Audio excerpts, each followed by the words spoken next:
Continuando en esta segunda parte de Historia del Arte del siglo XX, hablemos del arte conceptual. El principio que rige esta nueva visión del arte parte de la idea de que la esencia del arte es la idea creadora y no el resultado formal al que da lugar. No es por tanto la forma o la ejecución de una determinada pieza lo que le confiere cualidad artística, es el concepto surgido en la mente del creador, lo que tiene una auténtica entidad artística. De aquí la noción de arte conceptual. Eso quiere decir que de ser plenamente coherentes con esta noción, no ha de haber obras de arte conceptuables y en sentido literal, sino solo aquellas ideas que hubieran dado lugar a determinadas obras, que no es menester ejecutar. A partir de aquí, ya no se trata de analizar obras de arte en sí mismas, sino pretextos que den pie a reflexionar sobre determinados conceptos artísticos. En la última instancia, y simplificando, se trata de pensar con la mirada. En cuanto a las variantes conceptuales, podemos hablar que dentro del término arte conceptual pueden incluirse muchas reflexiones creativas y muchos modos de expresión. De ahí tendencias tan variadas como el land art, el arte en acción, body art, performances, happenings o el conceptualismo propiamente dicho, esencia del arte conceptual. En este sentido, el arte conceptual más radical no crea obras de arte, solo dispone de ciertas instalaciones de toda naturaleza que fuerzan al espectador a reflexionar en torno al concepto de obra artística. No se trata ya de ver nada, sino solo de pensar. Es casi pura filosofía, semántica pura. Un antecedente podría encontrarse en los Reading Myth de Durkheim, que también proponen reflexiones, aunque con un aire de ironía, y de algunas obras de Rauschenberg. Si bien ahora la radicalidad es mayor, porque se suprime definitivamente el objeto artístico. En cuanto al posmoderno, nos hacemos la pregunta: ¿qué es la posmodernidad? La década de los años 80 supone un cambio trascendental en la concepción del hecho artístico, que por enésima vez da un giro radical a las tendencias defendidas hasta entonces. Porque no se trata solamente de enfrentarse al concepto artístico de las neovanguardias, se trata de ir más lejos, de acabar definitivamente con lo que tradicionalmente entendemos como modernidad o proyecto moderno, es decir, ese camino que inicia la historia del arte en el siglo de las luces y que tiene su momento de mayor alcance en el fenómeno de las vanguardias de la primera mitad del siglo. Su defensa del arte como innovación, racionalidad y fe en esa racionalidad de individualidad y rebeldía se niegan ahora como una apuesta fracasada. La posmodernidad nace como un arte que ya no quiere innovar más. Prefiere hacer una revisión positiva del pasado y recuperar lo que pueda tener de más interesante. Además, se niegan los dogmas de cualquier tipo en aras de una plena y auténtica libertad individual. Se defienden también la vuelta a la tradición en los procesos creativos, se rechaza la separación entre arte y culto popular y sobre todo se afirma definitivamente la superioridad de la emoción sobre la razón. En cuanto a las tendencias posmodernas, podemos decir que en cuanto a las distintas tendencias que van surgiendo al amparo de estos posicionamientos, ya se comprenderán que fueron multitud, en consonancia con la libertad y tolerancia propias del posmoderno. Aún así, se podrían considerar tres núcleos fundamentales donde el arte posmoderno adquiere carta de naturaleza. En Italia, donde se desarrolla la llamada trasvanguardia italiana, junto a otras tendencias paralelas como el premanierismo o el anacronismo. Alemania, especialmente a partir de 1982, dio a conocer a los llamados Neuwilden, nuevos salvajes, promotores en su mayoría del neoexpresionismo alemán.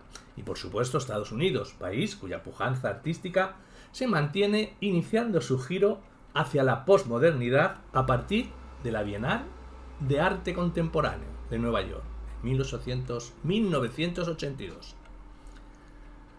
De la trasvanguardia italiana podemos decir que es una propuesta que persigue la vuelta a la creación tradicional en la historia del arte y la defensa a ultranza de la libertad creativa, ajena a cualquier tipo de dogma o norma, sin existir tampoco ningún tipo de compromiso ideológico. Sus artistas no constituyen un grupo, puesto que sería contrario a sus propios postulados de libertad, y porque ya he dicho que ante todo prima una evidente heterogeneidad en sus obras.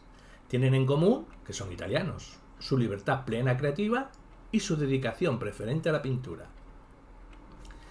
Del neoexpresionismo alemán diremos que, al igual que la trasvanguardia, el neoexpresionismo rechaza el arte dominante y busca, en otros momentos de la historia del arte, sus fuentes de inspiración, concretamente en los expresionismos de principio del siglo, tan arraigados por otra parte en Alemania y a los que en buena medida se podría considerar, por extensión, el modelo de expresión plástica tradicional de aquel país. De ahí la denominación de neoexpresionismo, pero también por la propia radicalidad del mensaje de estos artistas, que por algo fueron llamados Neowilde, nuevos salvajes, y por su propuesta formal de una enorme rotundidad en los trazos, de una gran fuerza colorista y de un genuino sabor amargo que se vislumbra en sus formas retorcidas, en sus figuras quebradas, incluso invertidas, o en sus espacios siempre extraños e inquietantes. De la posmodernidad en Estados Unidos diremos que la pintura norteamericana posmoderna nace después de la europea, aunque alcanza su momento de afirmación también en la década de los años 80. En Estados Unidos, la pintura posmoderna se desarrolla de una forma mucho más espontánea y aislada. Además, se superponen diversas tendencias y propuestas. No existen, por tanto, movimientos estructurados como la trasvanguardia o el neoexpresionismo. Sus manifestaciones, sobre todo al principio, tienen un carácter popular mucho más marcado. Coinciden artistas que renuevan la pintura del momento a base de utilizar soportes cotidianos o populares como el cómic o los graffiti, que decoran el metro de Nueva York, lo que se ha llamado arte de la frontera. Con otros autores que cada uno, con su particular estilo, seguirán otras líneas posmodernas en la ciudad de Nueva York. Como abunda la pintura figurativa, también se le ha denominado a este movimiento en Estados Unidos nueva figuración. De la arquitectura posmoderna diremos que al abocar la década de los 80 está claro que el movimiento moderno parece un proyecto acabado, sobre todo a partir de la labor de autores como Robert Venturi o Charles Moore. Se critica abiertamente su excesiva frialdad, su diseño reiterativo, y por ello aburrido, y su distanciamiento con el público no especializado. Ellos proponen por una arquitectura variada, imaginativa y próxima a esta sociedad, cada vez más superficial y relativista.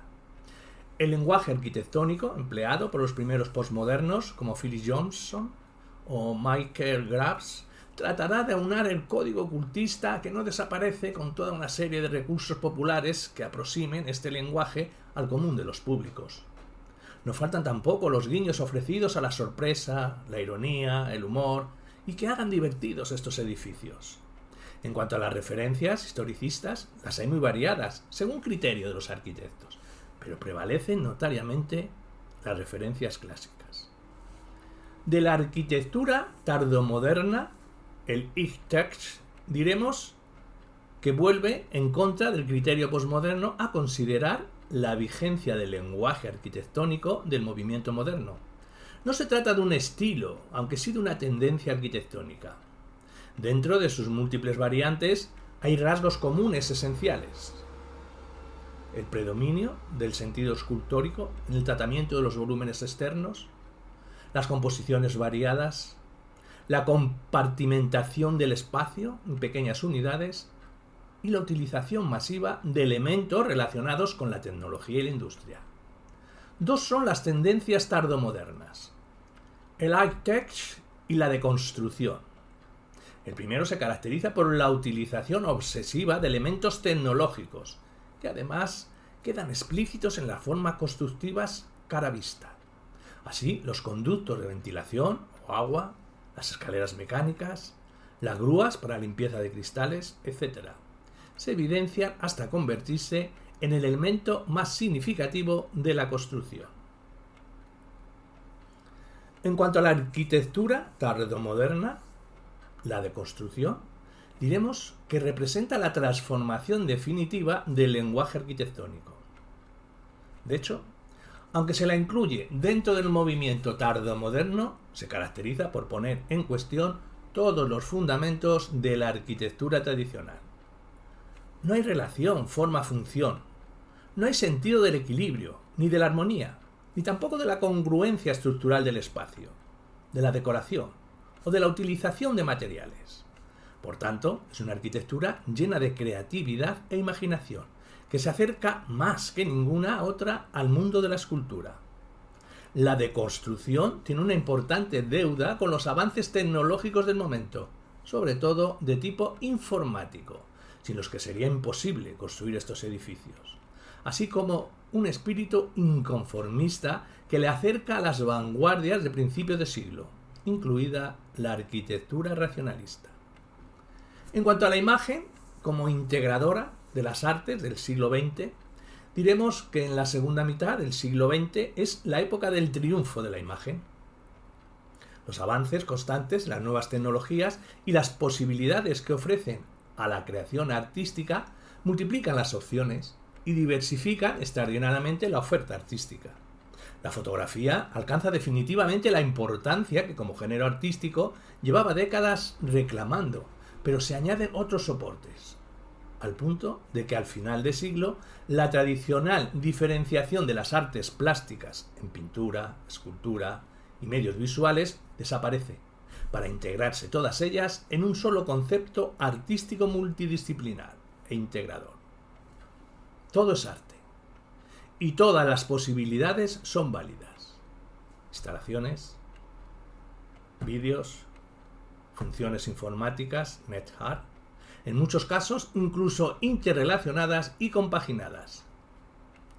Hay un triunfo de la imagen.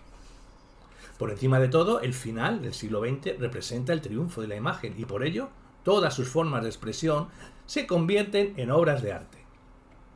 Desde el diseño publicitario hasta el videojuego, pasando por otras manifestaciones tradicionales como el diseño industrial, el cómic, la fotografía, el diseño gráfico, la televisión o el cine, sin olvidar otras aparentemente más frívolas como la moda. Es la época de la informática en Internet, que también aportan su expresión gráfica al mundo del arte, de la fotografía digitalizada en el ordenador y de todo un mundo visual fijo o en movimiento que alcanza precisamente a finales del siglo su implicación con el mundo artístico. Como consecuencia, el arte de esta época cambia su fisonomía y su caracterización. No solo es variado y más versátil, es sobre todo diverso y original. Así, no extraña que sea precisamente ese mundo de imágenes el que esté definiendo esta etapa artística. Y en cuanto al fin de siglo, hay una creatividad y una contradicción. El final del siglo XX ha seguido la estela de los últimos movimientos de los 80, aunque se han potenciado algunos cambios y se han ido transformando algunas sensibilidades. Son tendencias que han penetrado en el siglo XXI sin una ruptura tajante, porque en la historia siempre los cambios se producen lentamente. El final del siglo en el mundo del arte ha sido variado, creativo y enriquecedor, a la par que contradictorio. Un final de siglo marcado por la aparición de nuevas tecnologías que en su medida han revolucionado el mundo del arte. Aspectos todos ellos que no son nuevos, porque prácticamente han definido todo este siglo a lo largo de su devenir y de momento han seguido haciéndolo en el inicio del siguiente. De los múltiples modos de expresión diremos que esa tendencia, ya iniciada antes, de variar los géneros artísticos hasta encubrir la divisoria tradicional entre pintura, escultura y arquitectura, se ha potenciado con gran fuerza. En parte porque se han diversificado las propuestas, sobre todo en la escultura, y también porque los nuevos soportes tecnológicos han posibilitado la aparición de nuevas formas de expresión. Instalaciones, videoinstalaciones, multimedia, infografía, etc. También han cambiado los materiales, tanto en la arquitectura como en la escultura. Solo la pintura parece resistir al empuje de los nuevos tiempos y se mantiene con su lenguaje de siempre, aunque se han diversificado extraordinariamente sus técnicas y soportes. Y alrededor, penetrando todo, un mundo de imágenes proveniente de múltiples orígenes. del cine a la televisión, de la fotografía al ordenador. Nos rodea un mundo icónico, características esencial del arte actual. De la arquitectura de fin de siglo, diremos que de los años 90 insiste en propuestas dominadas por la tecnología que había hecho posible movimientos como la tech o la deconstrucción. Esa línea no se agota, pero se combina en ocasiones con herencias provenientes de la arquitectura orgánica y nuevamente con posturas mucho más severas y racionalistas, que ahora vuelven la vista incluso a estéticas minimalistas. Pero es una arquitectura refugiada en los grandes encargos de las instituciones públicas o privadas, que en muchas ocasiones favorecen a los arquitectos de renombre la posibilidad de desarrollar sus grandes proyectos e ideas. No falta, entre estas obras, grandes museos, entidades financieras y obras faraónicas que dejan de lado, en esta época, aquella atención a la arquitectura social, que en parte hizo posible el movimiento moderno. La pintura, el pluralismo artístico, diremos que pese a la crisis del concepto tradicional del arte, la pintura mantiene con cierta claridad su lenguaje tradicional. En cualquier caso, la diversidad de opciones es tal que parecen trasnochadas las viejas polémicas entre figuración y abstracción, o entre arte racional y emocional, que tantas veces han definido una época. En los años 90 sigue vigente, en muchos ejemplos, el peso de la posmodernidad, o mejor dicho, de los artistas posmodernos, con su carga importante de populismo e ironía. Pero las opciones se diversifican y en una época, dominada por la plena y absoluta libertad creadora, se entremezclan opciones figurativas, semiabstractas o abstractas, y en muchos casos fuertemente agresivas. Tanto es así que también se denomina este periodo pluralismo artístico. Y por último, diremos de la escultura en la encrucijada. La escultura vive a final del siglo XX un momento más complejo que la pintura. Existe lógicamente una escultura de corte tradicional, figurativa o abstracta, pero se han multiplicado extraordinariamente sus materiales. Se introduce frecuentemente el lenguaje conceptual, lo que diversifica sus propuestas, porque cualquier objeto puede valer como escultura. Tampoco hay una disposición tradicional en sus montajes, ya que se busca la ocupación del espacio y se extiende el objeto escultórico de una forma nueva. Y por último, muchas innovaciones técnicas como las instalaciones, los video wall, los montajes multimedia, etc. Son nuevas formas de expresión plástica que suelen ocupar el espacio que antes se reservaba a la obra escultórica.